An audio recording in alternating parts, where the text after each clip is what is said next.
And Oak Bay elaborates on what they say are the real reasons for Finance Minister's court action. Acting CEO of Oak Bay Investments, Ronika Raghavan, says the minister used an irrelevant and fundamentally flawed list of transactions to further his warfare against Oak Bay and its shareholders. She says Gordhan used both his office and the resources of the state to pursue this, and why the minister is using Oak Bay as a pawn for his own political purpose is a mystery to Oak Bay. And perhaps it's to try and protect the banking sector from future scrutiny into its conduct. And either way, it is reckless and inappropriate. The group now hopes that the courts would do justice to their plea. And joining us on the phone line, Marius Dutoy, a criminal attorney, Sfiso Mahlangu, residential political analyst. Marius, good evening to you and thanks so much for joining us. Now, court has set the verdict aside in this matter, whether the Minister of Finance could intervene in the bank and Oak Bay relations, or rather accounts matter. What is your assessment so far of the arguments on both sides?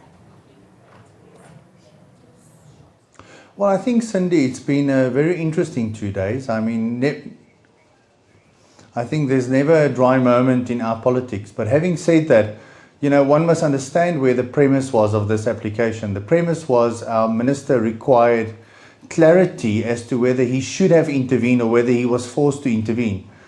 And in this instance, Oak Bay's lawyers made it clear that they never sought that. They're just saying that as a minister, he had a duty to say, well, listen, I should intervene here due to public interest. And it's interesting when you look at the public at large, Cindy, we often see ministers intervene in matters. I mean, we see this when we have labor disputes or labor strikes. We see the minister intervening and meeting with labor brokers or meeting with both sides in an attempt to reach a resolve. We see that with the Minister of Sport, who often meets with the different sports venues or sports institutions to try and resolve certain disputes. So it's nothing uncommon for the minister to intervene and say, well, listen, I should intervene. But in this instance, we have the Minister of Finance deciding that he should not intervene and he should get an order to confirm that he cannot be forced or that he shouldn't intervene. And when you look at that, you have to say to yourself, why was this necessary in the first place? Is it due to the fact that he felt pressure because he feels that he might not be the Minister of Finance going forward, or that end of the day it might be seen that he was against the Oak Bay or the Gupta brothers in this instance? So it's been really interesting, but it's been a very complex argument, Cindy. So it's going to be interesting to see how this unfolds. It could possibly go either way. All right, let's get a view from Sfiso Mahlangu. As Marius was saying, it is rather complex and proving whether there was undue pressure and whether this is the right route for the minister to go and the implications it will have for future engagements between the private sector and government. Well, if Mr. Gordhan were to win this case, and I don't know when the court ruling comes out if he'll still be the minister, it would be very interesting what we call that when the court ruling comes out and the man is no longer a minister, if it was a ministerial application. In the first place, if Mr. Gordhan wins this, it will be the banks saying that, the courts rather saying that the banks can intrude on a person's privacy whenever they will. It will be the banks not affording South Africans the right or the responsibility to keep their accounts. And that is not to suggest that there can be untoward behavior or controversial or suspicious transactions made. Mr. Gordhan suggested there were some suspicious transactions in the Oak Bay account, but he couldn't prove it. In fact, the courts have not brought that out. And so if he were to win the case, I think the courts in South Africa were to be suggesting very heavily that the banks in this country can do whatever they want, and our finance minister cannot protect the individuals in this country. I think the matter at hand is why our minister got the FIC certificate, why he deemed it necessary. And then he presented the certificate, ran a large allegations that in the Oak Bay business account, there were some illegal or suspicious transactions, something that he couldn't prove. And Oak Bay has said, but we never even asked the minister to get involved. Why does he run to the court and demand a declaratory order on something we never asked him to get involved in the first place. So is this a matter of Mr. Gordhan protecting the banks?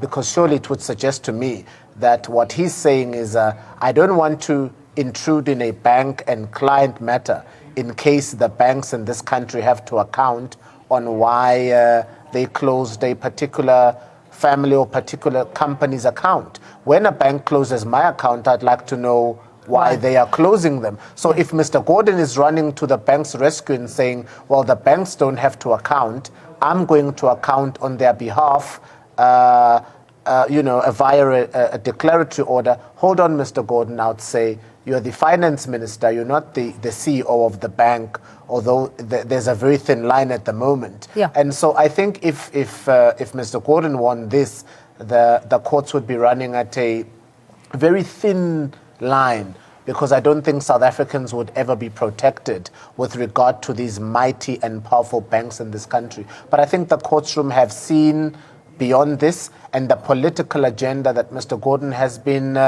pushing for a long time has been made visible. And I don't think he will win this round. Yeah, Marius, I mean, we're talking about a Pandora's box potentially opening here. But, I mean, the case of the Pravin Gordhan was resting very much on this Financial Intelligence Center certificate that reveals suspicious accounts or, transactions, 72 of them.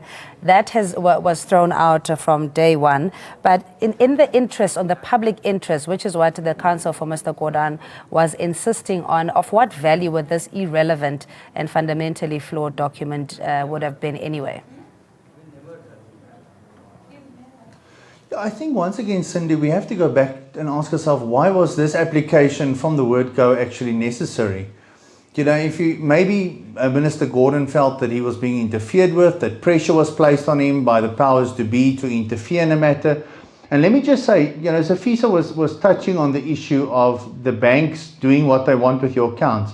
The moment there's suspicious transactions going through your account, the banks have to comply with FICA legislation and they have to immediately intervene. So if there's suspicious transactions, they've got a duty to intervene. But having said that, in this instance, we're not dealing here with the individual. We're dealing here with potentially affecting thousands of employees.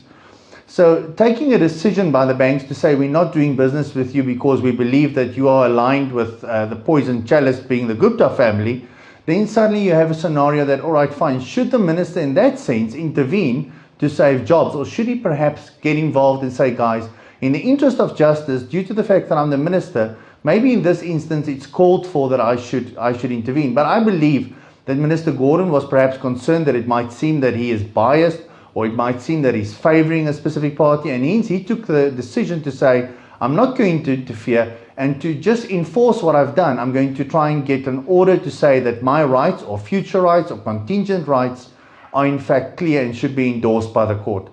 So he perhaps went to court to try and get not clarity as such, but of course endorsement for the action that he has taken. No, but this blanket declaratory order and the impact that it will have on the powers of the president and the executive going forward, albeit that Minister Pravin Gordhan may not be in that post anymore. What are the ramifications thereof, Marius? Well, it's going to be really interesting to see how this unfolds. I mean, of course, we must remember that the president is, of course, the executive power in the country, and he can act as he wishes. Like you could recall Minister Gordhan, it might not be good, but he can do so if he believes it's in the interest of his cabinet.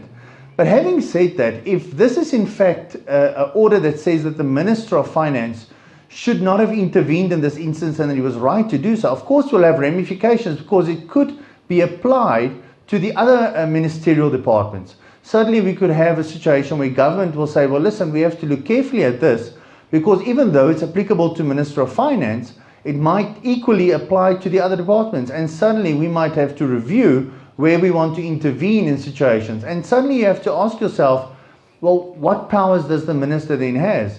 If he's not there to intervene in his department, because he is the head of that department countrywide, if he's not able to intervene and say, listen, in the interest of justice, guys, can't we review this? Then you have to ask what powers do they in fact have. So it could become a lame duck.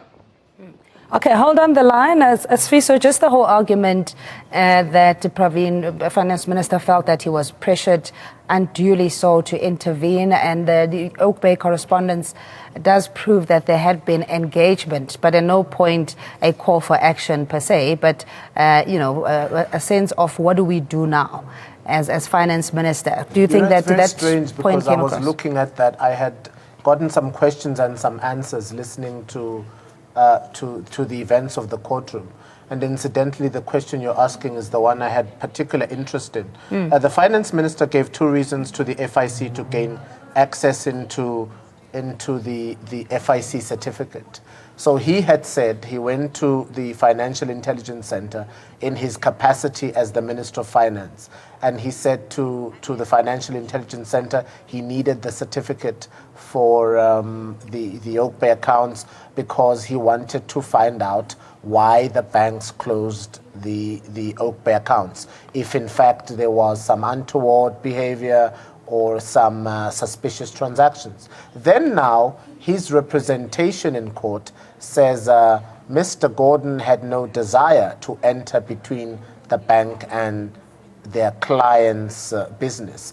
I've seen various videos where Mr. Gordhan spoke to other news agencies and various reporters where he said it is not his role to get into the bank and their clients. So why in fact did he go to the Financial Intelligence Center, and why did he get that certificate if it was not to probe? So then he later applies for a declaratory order and says, I cannot get involved, when he went to the FIC, got the certificate and told them he was doing this to get involved. So to the FIC, Mr. Gordhan says he's attempting very much to get involved in the matter between the Guptas and the banks. And to the courts, he says he has no desire to entertain the matter between Oak Bay and the banks. So at what point is Mr. Gordhan telling the truth? All right, let's get a legal perspective. Marius, just on that part, the loophole with regards to the fact-finding mission that Mr. Gordhan had gone on to, and now trying to prove that there was undue pressure and essentially duress for him to get involved. Yeah, in essence, I think, Cindy, what we have here is a minister trying to vindicate his actions. So he has attempted by doing this to say at the end of the day, guys, even though I might not be the Minister of Finance tomorrow, I want to take the moral high ground and show everybody that what I did was correct. And nobody should put pressure on me to prove otherwise. So this was without a doubt an attempt by Minister Gordhan to take the moral high ground in this matter. And of course, if he fails, of course, that would all be futile. But I think that is in essence what this is about. This is, even though we might have a court case here and we think legal principles apply, but in essence, we have a political game of chess going on here. Yeah, and Marius, as a result, sorry, just the for question clarity, is who's got who in checkmate here? Yeah, just for clarity on the point of the Financial Intelligence Center certificate with the so-called suspicious transactions, that in essence what the minister is trying to do is say he's been very open and cordial with the Oak Bay Group, that he cannot get involved, separation of powers or whatever other motivation. But then he goes and inquires about this fake certificate, corresponds with them very nicely, and at no point can it be proven that there was duress. I'm just saying, as we stand now, what does this mean for Gordhan's case? No, I believe you make a very good argument, Sydney. I mean, it definitely begs the question as to how can you argue in the one vein that I'm not supposed to intervene, but in the same token I am intervening. And that will, of course, go against your credibility of your application. But having said that, our FICA legislation is definitely in line with world standards and is very strict.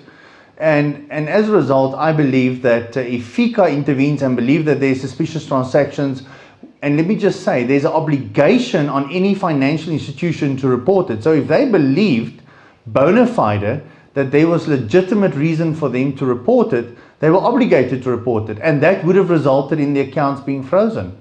Okay, so in this instance, my learned friend, I agree that it does reflect on his credibility. We'll just engage my learned friend here, Siso Masau.